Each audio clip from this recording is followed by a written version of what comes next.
Bismillah ar-Rahman ar-Rahim. Bienvenue dans cette vidéo où on va faire un exercice sur les enregistrements. Nous avons un exercice où on parle de record, c'est-à-dire un enregistrement qui s'appelle time, le temps, qui contient bien sûr, qui contient le temps, c'est des secondes, minutes et heures. Il contient le résultat d'un athlète dans un marathon.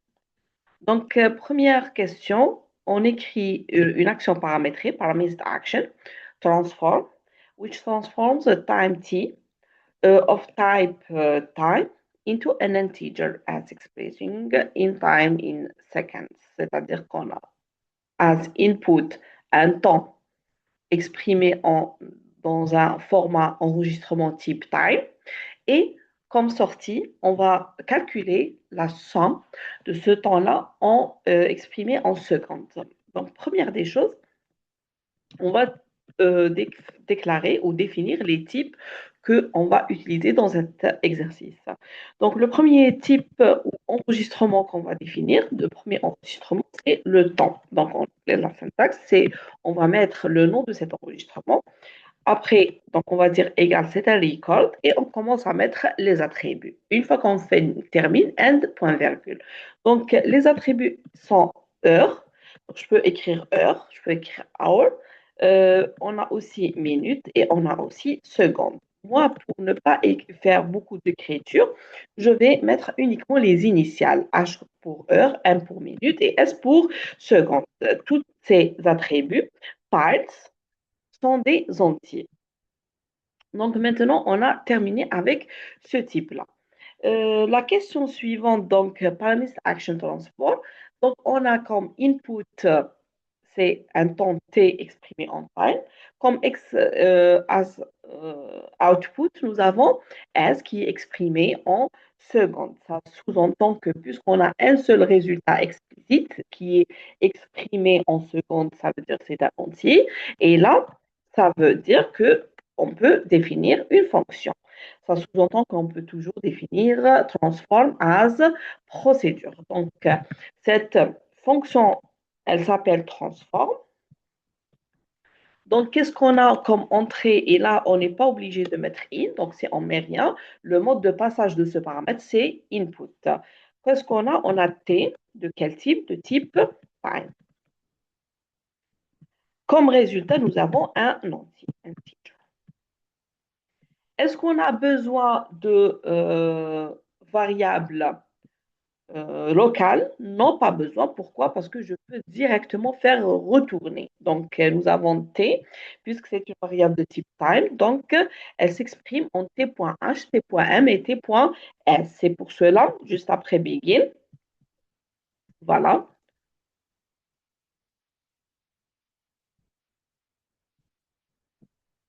Après le begin, on va faire directement return. Donc, qu'est-ce qu'on va retourner? Donc, t.h, on ne peut pas mettre directement h, multiplié fois 3600 plus t.m multiplié fois 60 plus, c'est-à-dire on est en train de transformer chaque attribut en secondes, les heures en secondes, minutes en secondes, et on rajoute plus les secondes, t.f. Voilà. On n'oublie pas le point virgule et end. Question suivante, c'est l'inverse. On veut écrire la fonction décompose qui permet de décomposer un temps S qui, lui, il est exprimé en secondes. Et on veut avoir comme résultat t exprimé en time. Ça veut dire que on peut faire aussi une fonction. Pourquoi on peut faire aussi une fonction? Parce qu'une fonction, elle peut nous retourner un type enregistrement. Si cela dérange ou quoi que ce soit, on peut faire une procédure avec comme paramètre input, on a un entier, comme in-out, output, on aura un paramètre de type time. Mais on peut forcément, je peux sans problème utiliser pour cette question aussi une fonction parce que moi, on va retourner un type enregistrement. Donc, décompose. Voilà, c'est une fonction. comme entrée, donc nous avons S qui est exprimé en as integer. Et comme sortie, on aura le type time. Donc là, c'est sûr qu'on aura besoin de variables locales, au moins pour une variable de type time qu'on va retourner. Donc on aura une variable, je peux l'appeler T, je peux l'appeler E, comme vous voulez, de type time. Et là, on va essayer de calculer. Donc, on va essayer de calculer, prendre un exemple pour bien comprendre. Si la valeur de S, c'est, par exemple, est égale à, si elle est égale à 3, voilà, 3632, par exemple. Voilà. Donc, S est égal à ça. Donc, qu'est-ce qu'on va faire? On va mettre, donc ça, c'est en secondes. Donc, ce temps-là exprimé en secondes, il contient combien d'heures, combien de minutes et combien de secondes. Voilà. Donc, combien d'heures, c'est une heure. C'est 3600, il contient une heure. Voilà. Donc, qu'est-ce qu'on va faire?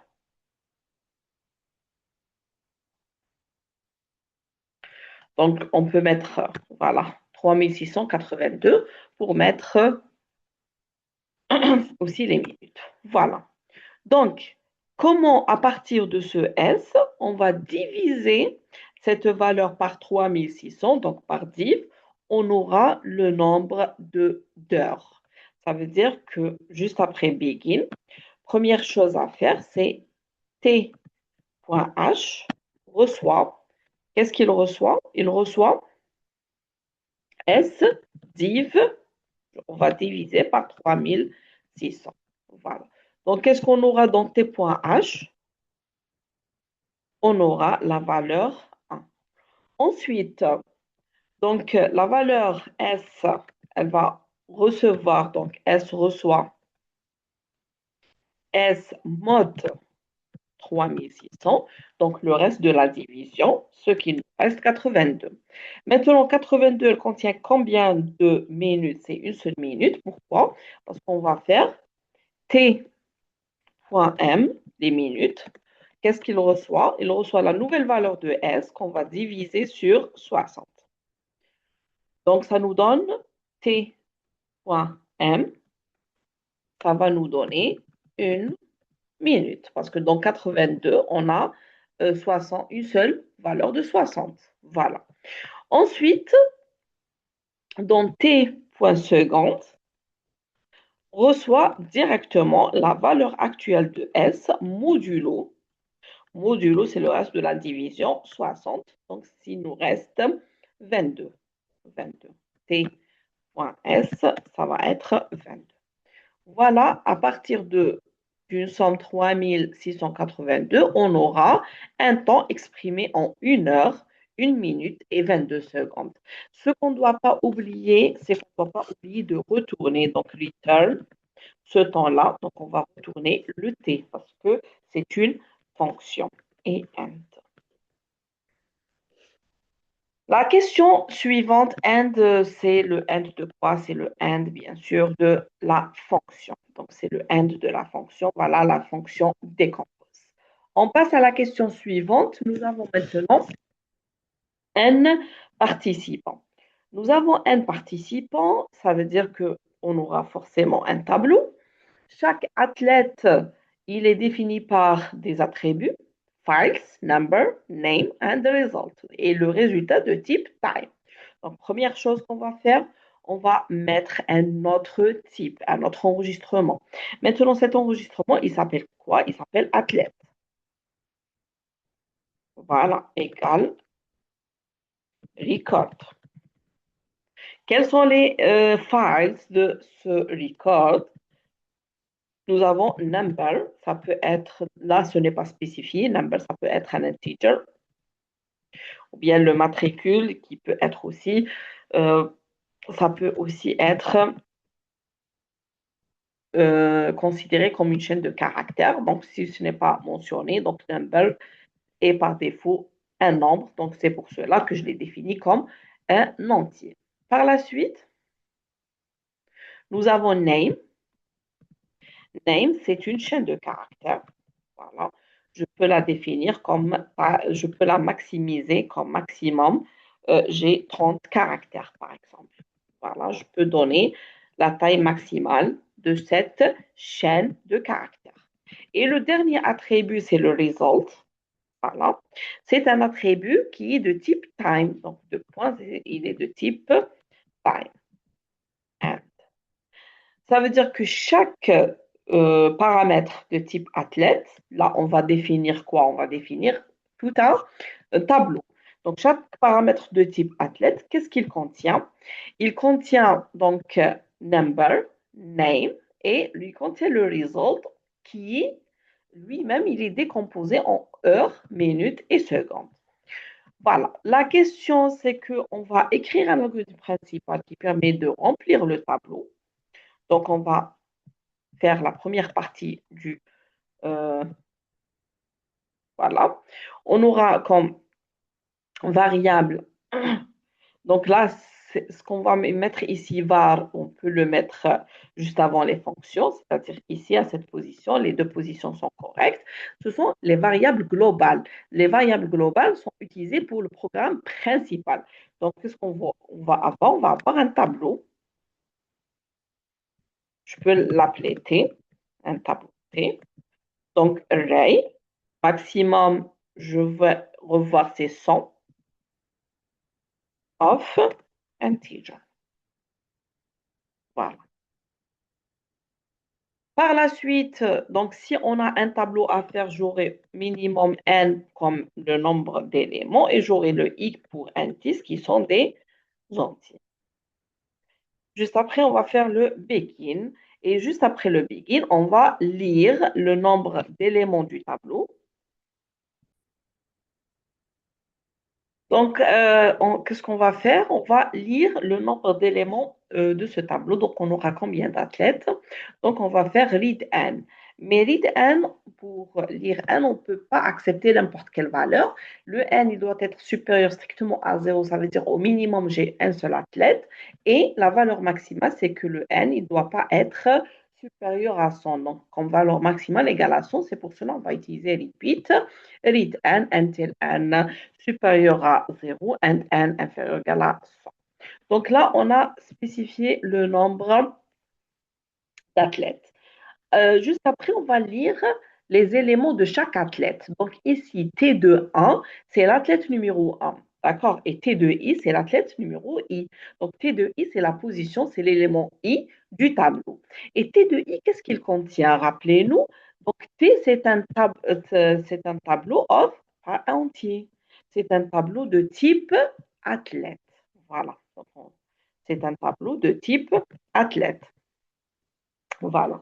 Puisque ce n'est pas un tableau d'entier, c'est un tableau de type athlète, donc je n'ai pas une seule valeur à lire. Je ne peux pas faire read T de I. Comme on avait écrit tout à l'heure, je peux lire T de I et T de I contient une seule valeur, c'est une valeur entière parce qu'on a défini T comme valeur comme entier. Mais vu la question, c'est que nous avons un athlète, c'est-à-dire chaque élément du tableau, je dois préciser le nombre, numéro, number, je dois préciser name, result. Ça veut dire que je n'aurai pas une seule valeur, j'aurai un groupe d'informations pour chaque T de I. Chaque élément du tableau T de I, il contient plusieurs attributs ou files. Ça veut dire quoi? Ça veut dire qu'on va lire plusieurs valeurs. Comment je vais accéder à chaque attribut ou file? Par point. Je vais lire T de I, point. Quels sont les attributs? Le premier attribut, number. Donc, je vais l'écrire exactement comme je l'ai défini. Number, virgule, T de I, point, name, parce que je peux lire une chaîne de caractères directement. Et le reste, c'est, je peux mettre T de I, point result, parce que T de I, point result, point H. Ensuite, T de I, point result, point M. T de I, point result, point seconde, pour dire les heures, les minutes et les secondes. C'est pour cette raison que je peux ne pas répéter l'écriture de T de I. Donc, je répète, point minute, virgule, T de I point result, point seconde. Donc, cette écriture, elle est juste, elle est un petit peu longue. On peut utiliser en algorithmique la fonction with. En algorithmique, la fonction with permet de ne pas réécrire toute cette écriture qui est T de I point result. On va mettre with T de I point result au lieu de la réécrire, read. Donc, au lieu de la répéter, c'est bon, je l'ai fait sortir comme facteur. Donc, qu'est-ce qu'il me reste à faire directement? Je ne vais pas la mettre. Donc, read les heures, les minutes et les secondes. Et les deux façons d'écriture sont justes. Juste que la fonction, ou bien la, c'est pas une fonction, c'est juste une action. Donc, c'est l'instruction with. Elle permet donc de considérer cette écriture dans ce qui vient. C'est pour cela que je dois la délimiter par do et down. Do et down, ça veut dire à quel moment je commence à considérer ce que j'ai mis avec le with et à quel moment je termine cette considération. Voilà. Ça n'a rien à voir avec, est-ce que c'est une action qui est plus euh, optimisé ou non, parce que c'est juste une façon d'écrire. Le but en algorithmique de with, c'est pour ne pas écrire beaucoup de beaucoup d'écriture. Donc, c'est pour éviter une écriture qui est très lente. C'est tout. La question suivante, write an algorithm with files. Ce qui est fait, on a rempli les éléments du tableau. Ce qui nous reste, c'est display, c'est-à-dire on va afficher la liste des athlètes avec leurs résultats qui sont sélectionnés et qui ont obtenu un résultat qui est inférieur ou égal à la moyenne de tous les athlètes. Ça veut dire quoi? Ça veut dire que j'aurai besoin de d'autres variables globales dit average. Je dois tout d'abord calculer qui est, de façon générale, toute moyenne est une valeur réelle. Donc, l'average, ça veut dire que le résultat obtenu de tous les athlètes. Qu'est-ce que je vais faire pour ça? Pour ça, j'aurai besoin d'un autre traitement, donc d'une autre boucle for qui permet de faire quoi? De parcourir tous les éléments. Et on n'oublie pas que average, je dois l'initialiser. Donc, idéalement, je vais l'initialiser à 0. Donc, je vais initialiser average à 0. Par la suite, donc, qu'est-ce que je vais rajouter à chaque fois? Chaque T de I, point result, le résultat qui est obtenu, je vais le rajouter à average. Sauf que le résultat qui est T de I, point result, il est de type time, c'est-à-dire il contient heure, minute, seconde.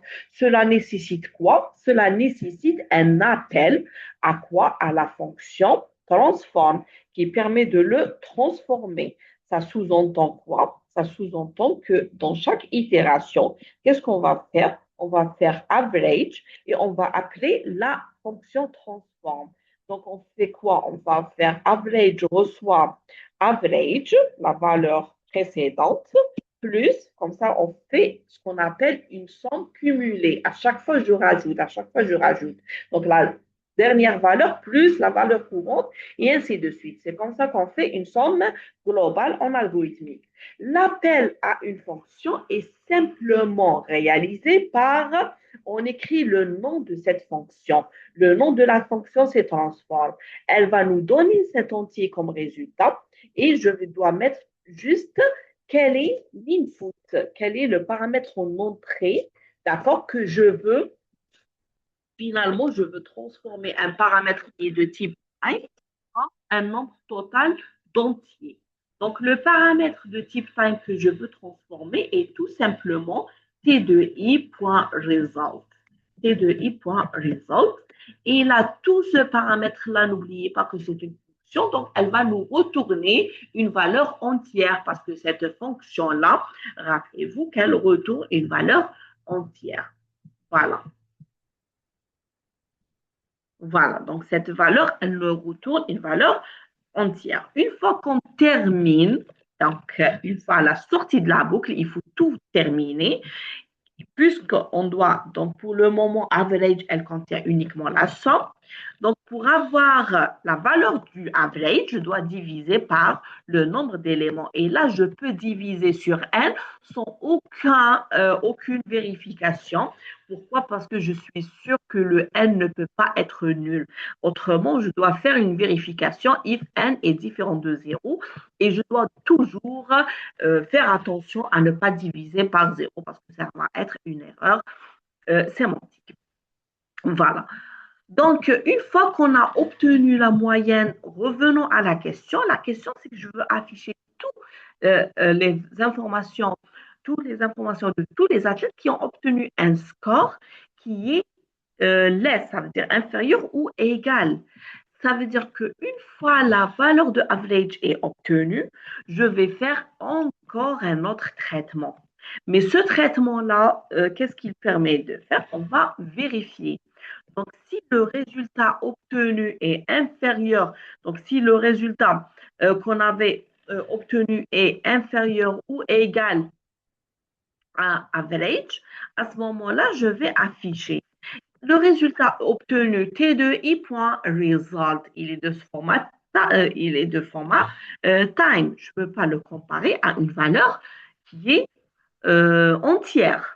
Donc, qu'est-ce qu'il suffit de faire? Il suffit de rappeler encore une fois la fonction transform. Parce que la fonction transform, elle va me transformer ce paramètre qui est de type time en un nombre total de entiers, c'est-à-dire le nombre, bien la valeur entière qui est exprimée, le nombre de secondes totales. Donc, les heures, minutes et secondes, on va tout transformer en secondes. C'est le temps exprimé en secondes. Donc, si le temps exprimé en secondes de cet athlète-là, il est inférieur ou égal à ce moment-là, je dois afficher toutes les informations de cet athlète. Quelles sont les informations de cet athlète qu'on va afficher? On va afficher write, commençons par ce qui est simple, T2I point number, T2I point name, et je peux terminer avec T2I. Voilà. Point result, point heure. Voilà. Donc, je peux la faire dans une nouvelle. Voilà. T2i.result.m et on peut utiliser le with exactement comme on a fait lors de l'écriture ou bien T2i.result.seconde parce qu'il n'y a pas beaucoup d'écriture donc je peux l'écrire directement de cette façon-là. D'accord, ça veut dire que result c'est un attribut qui lui-même il est divisé en heures, minutes, secondes. Voilà comment faire la hiérarchie des records. Juste après, donc, write number, name, result.h, result.m, t2i.result.as. On n'oublie pas juste de fermer le end if. Après la fermeture du end if, on va bien sûr fermer le down et terminer la question ou bien terminer cet exercice. Restons sur ce même exercice-là. Je veux faire voilà. D'autres exemples, un autre exemple, on a T1, donc par exemple, hein, donc un autre exemple, variable, T1, T2 et T3 sont trois variables exprimées, c'est de type time, de type record. Si je vais lire chaque valeur, qu'est-ce que je vais faire? Voilà, je peux là faire un autre algorithme, donc algorithme, exemple numéro 2. Donc, dans cet exemple, j'ai besoin d'un seul type qui est le type time. Donc là, je peux le copier directement. Voilà, donc là, je sors un petit peu de contexte de cet exercice. Parce que j'ai fait un. OK. Donc, le time ici, il contient heure, minute, seconde. D'accord? Qu'est-ce qu'on veut faire? On veut lire T1 et T2 comme temps, donc heure, minute, seconde. Là, je peux mettre read.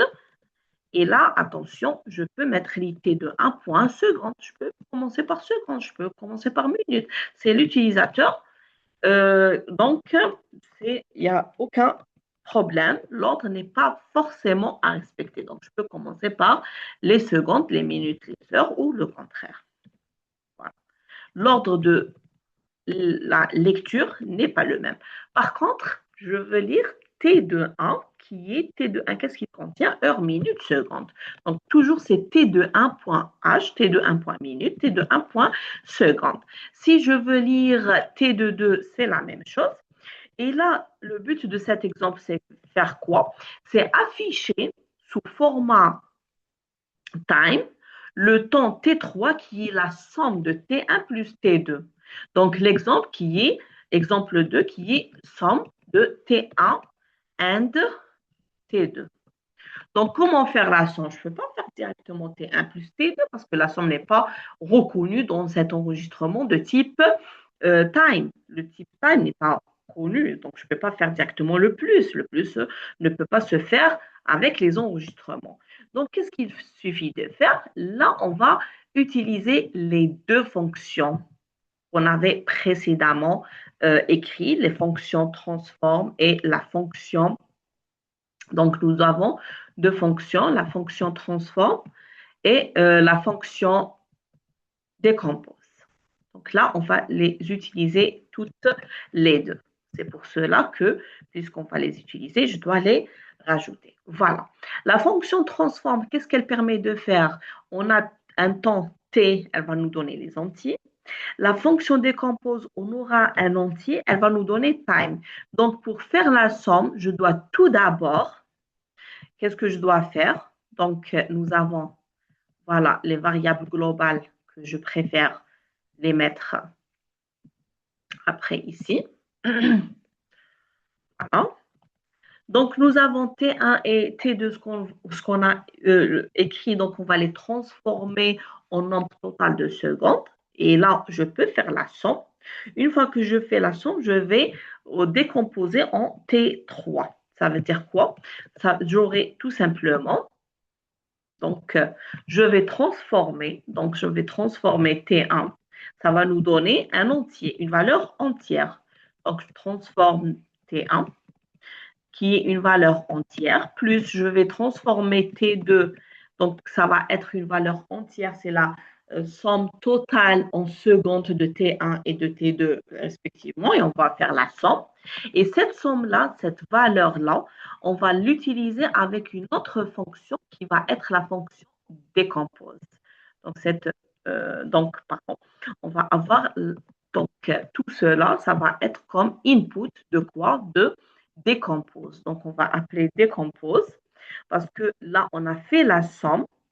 Donc, on a décomposé quoi? Le T1 sous forme de seconde. On a après transformation, donc le S finalement ici, ça va être transform T1 plus transform T2, c'est-à-dire le nombre en secondes de T1 plus le nombre de secondes de T2. Et une fois qu'on a la somme, on va appeler décompose. N'oubliez pas que décompose, elle va nous retourner un time où elle va nous retourner un enregistrement de type time. Donc, c'est pour cela qu'on va utiliser quoi? Qu'on va utiliser reçoit. Ça veut dire que T3, donc on va faire tout simplement T3 reçoit cette valeur. Comme ça, c'est un petit exercice où on fait appel aux deux fonctions décompose et transforme. On n'oublie pas le point virgule de chaque instruction. Une fois qu'on a fait ça, qu'est-ce qui nous reste à faire? C'est d'afficher le résultat obtenu qui est T3.h, T3.m et T3 secondes. Merci beaucoup pour votre attention et c'est la fin de l'exercice et de l'exemple supplémentaire.